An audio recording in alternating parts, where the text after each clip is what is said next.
Let the Devon Levi era begin. It's happening Friday night against the New York Rangers.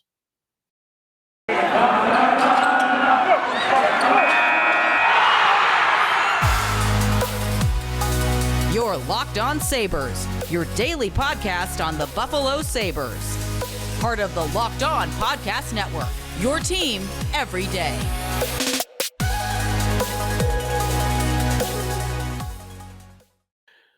Thanks for making Locked On Sabres your first listen every day. We are free and available wherever you get your podcasts and on YouTube. We're part of the Locked On Podcast Network, your team every day. We got news to get to on today's show pertaining to the Sabres goaltending situation, specifically for Friday night against the New York Rangers. Talk a little bit about that.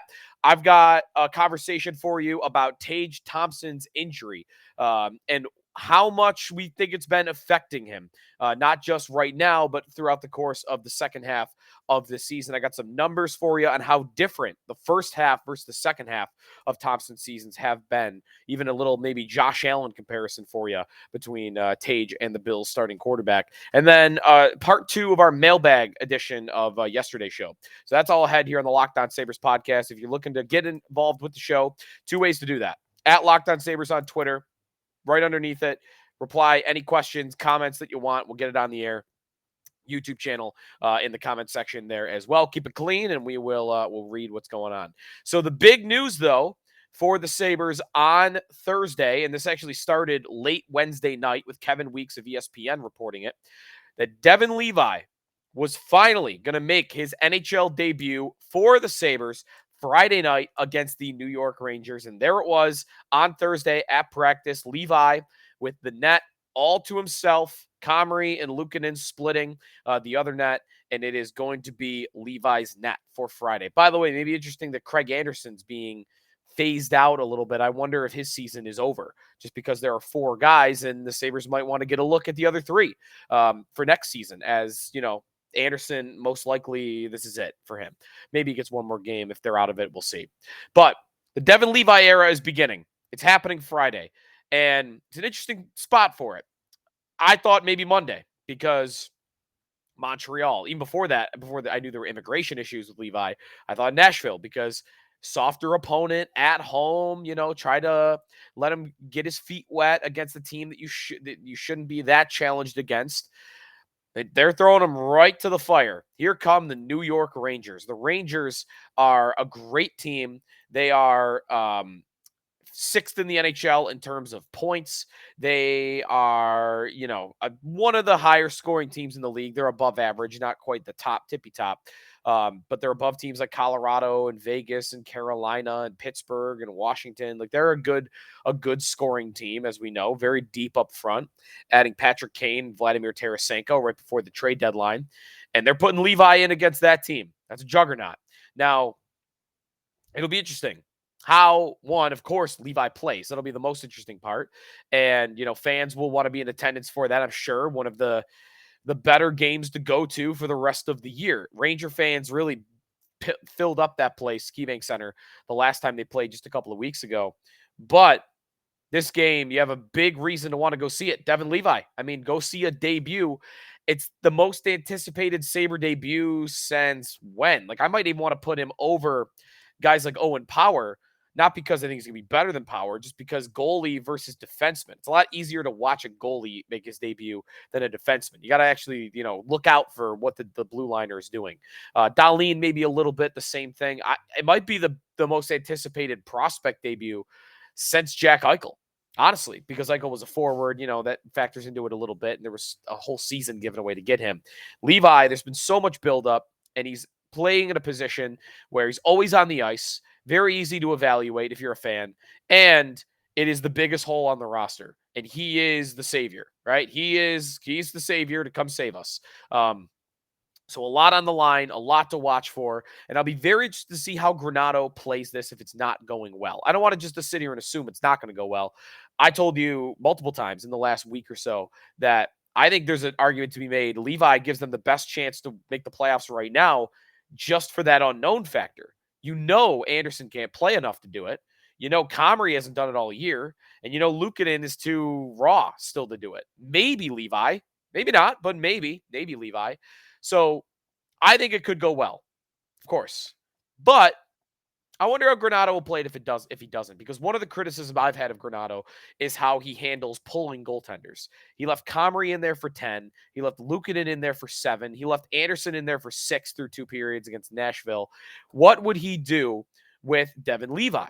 Now, Levi has also told a story about when he was at Northeastern, where early on in his career, his coach tried to pull him, and he said no. He defiantly is like, I'm not leaving this net. And he went back. He stayed in there. He played great the rest of the way. He went on a torrid stretch, over the next dozen games or so after that. So you got a goalie doesn't like getting pulled. Most goalies don't like getting pulled, but this guy is extra with the fieriness and the competitiveness. Like, it's there. That burning desire, you could just feel it from Levi. He said, when being asked about starting on Friday, he said, "Well, you couldn't keep the beast contained for too long," referring to himself as the beast. I mean, the guy's got ultra confidence, and I think Granato, the way he's been very conservative with his netminders, if the Rangers start getting after Levi a little bit, I think he'll let him, fight his way out of it. And by the way, if that does happen, again, I'm not trying to make it sound like I think that's going to. It could. But if it starts to struggle, 4, 5, 6 goals, something like that, just keep in mind, a lot of the Sabre goaltenders of the past have had really rocky starts to their career. In fact, really all the guys you would think of right away have. Dominik Hasek allowed 10 goals in his first 2 starts for the Buffalo Sabres and lost 10 of his first 13, if you want it. Ryan Miller allowed 4 goals in his debut for the Sabres. Marty Baron, as an 18-year-old wearing 00, he got pulled after letting 4 goals in his first period. And all 3 of those guys went on to be, to different degrees, very good goaltenders for the Sabres, or in Hasek's case, the greatest goaltender of all time. Miller's case, Sabre Hall of Famer.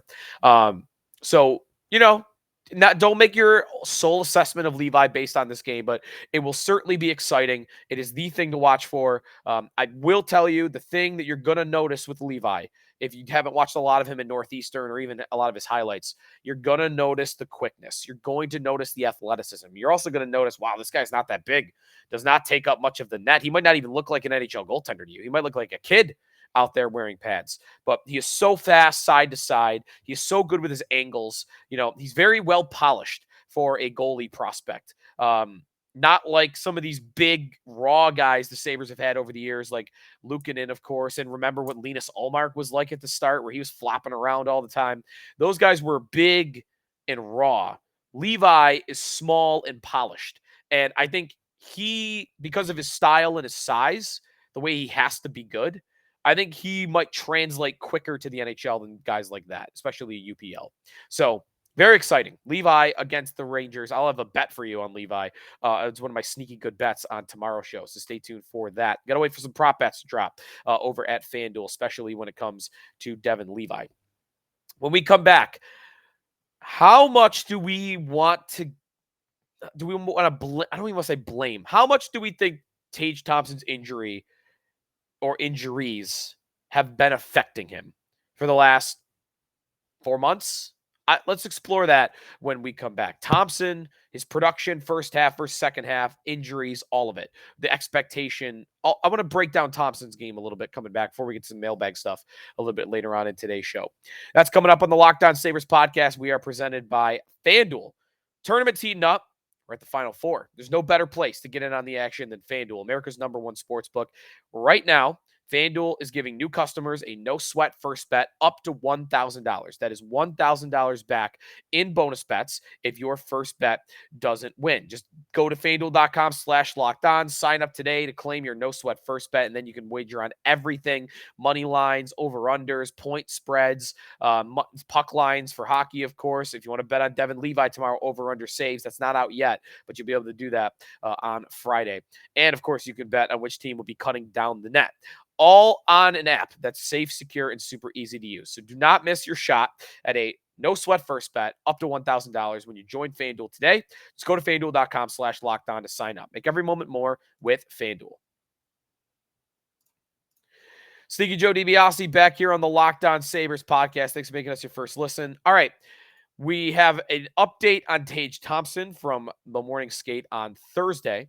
Thompson was not on the ice. He was not taking line rushes. Casey Middlestat still in his spot on the top line. And Granato called Thompson a game time decision on Friday. My guess, we'll know on Friday morning more, but my guess would be he plays. Complete guess, might be 50-50 right now. I might be leaning towards he plays. That's how Granato sounded to me on Tuesday when he talked with me and Jeremy White on WGR, that he just wanted to give him that extra rest. And because of the way the schedule worked out, if he gave him off on Monday, he gave him 5 days off. I think Thompson's going to play, but I guess we'll see come Friday. But what I really want to talk about with Thompson is the more macro scale, expectations, and breaking down his season. We'll do more of this after the season is over, but 2 numbers I wanted to point out that I think could drive a conversation about Thompson, and I think I have a good comparison to Josh Allen for this. To start with that, if you're a Bills fan, like I say, a lot of Sabre fans are, most Sabre fans are, what is it, 95%? Josh Allen had an incredible start to the 2022 season for the Bills.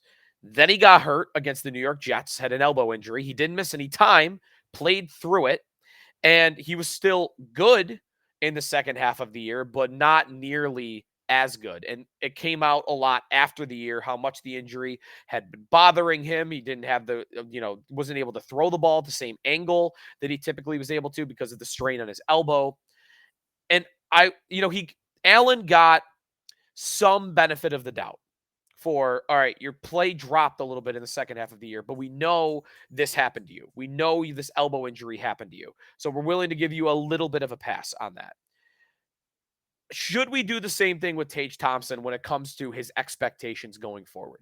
And this isn't even really much of a talking point right now, so maybe I'm making something out of nothing. But look at Thompson's splits. Look at first half of the year versus second half of the year. Tage Thompson in the calendar year of 2022, excuse me, not the calendar year, the first October, November, December of this season, the 2022 part of this year, Thompson in 34 games played had 27 goals, 24 assists for 51 points. That is 1.5 points per game, 1.5 points per game in 34 games in October, November, December.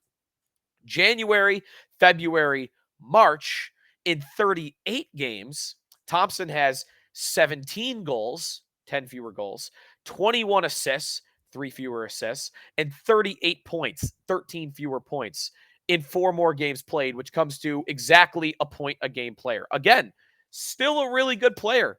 Great, even an 82-point pace. But that's a drastic drop. It really is. It might not sound like a lot, but it's a 50%. Actually, it might be more than that. I'm not doing the right math in my head right now. Well, it's a big drop from the first half of the year to the second half of the year.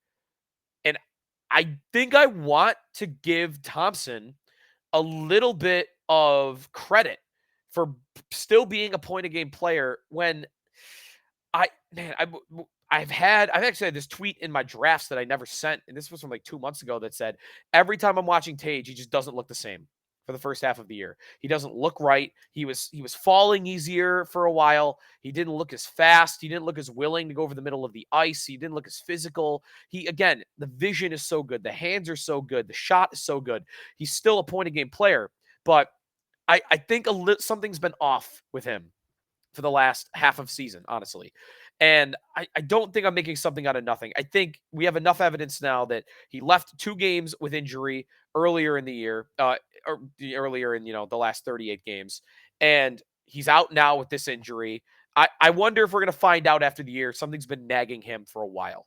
Because that will go to the conversation that I'm sure we'll have in the offseason of what is fair to expect from Thompson going forward.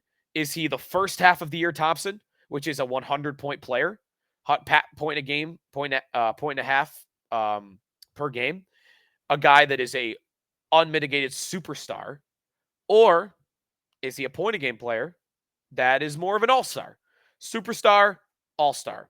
100-point player, point-a-game player. What is fair to expect from Thompson year to year to year going forward?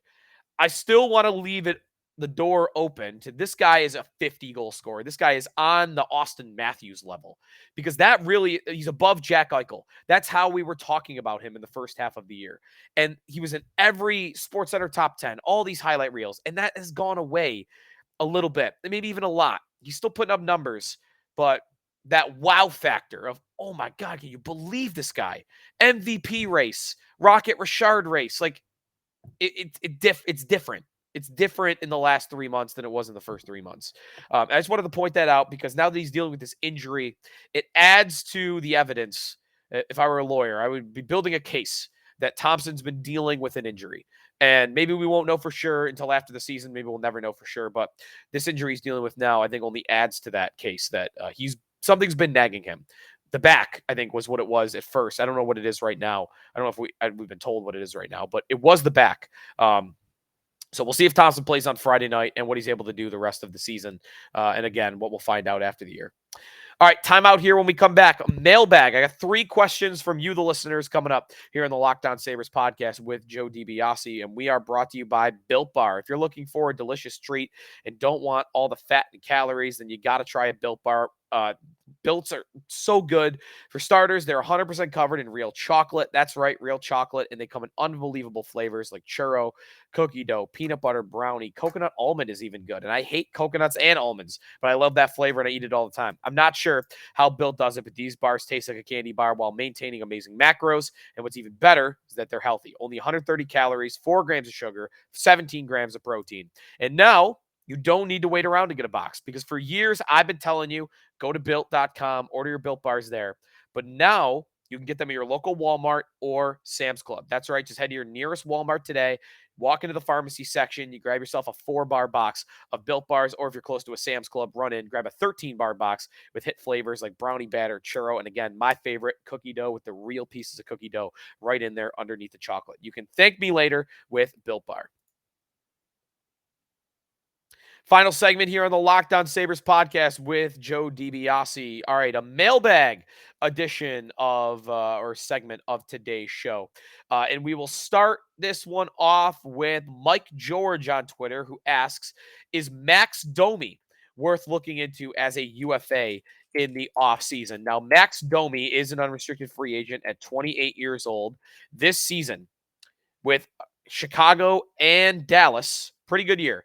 19 goals, 35 assists, 54 points. But I don't think the Sabres will be in the market for any outside forward addition. I think they are already deep enough. They've got kids on the way. We're already struggling to make room for Yuri Kulich and I guess Lucas Rosek, but Matthew Savoy more so. I don't think there's really room, and I don't see the need. You know, he's fine. He's a 50-point player on a good year. He had that 172-point season in 2019, but other than that, actually, this is his second highest total at 54 points. That's about Casey Middlestat offensive production. I don't think you need another guy like that. I know he does more than Middlestat in terms of physicality and defense, but I don't think there's room, honestly, for any forward addition like that. So I'm out on that. I'd rather invest the Sabres' effort and cap dollars in a defenseman of that caliber. So I'm a no on Max Domi personally. Next question from Joseph Stapleton. Assuming the Sabres pick 12 through 15, who do you want them to take in round 1? And also, who's your pick to win the Masters? Sabres pick 12 to 15. Honestly, so far away from the draft. I just don't even have a thought to it. Those guys, they'll take time. I'll probably gather an opinion on them a little bit later on. I took this question, though, because I do want to answer the Masters part of it real quick. I am going to go with Rory. I think he's finally going to break through. He's been striking the ball better than anybody all year. So little golf question. Always love to take it. I'd go Rory McIlroy to get his first major in basically 10 years. Long drought, just like the Sabres.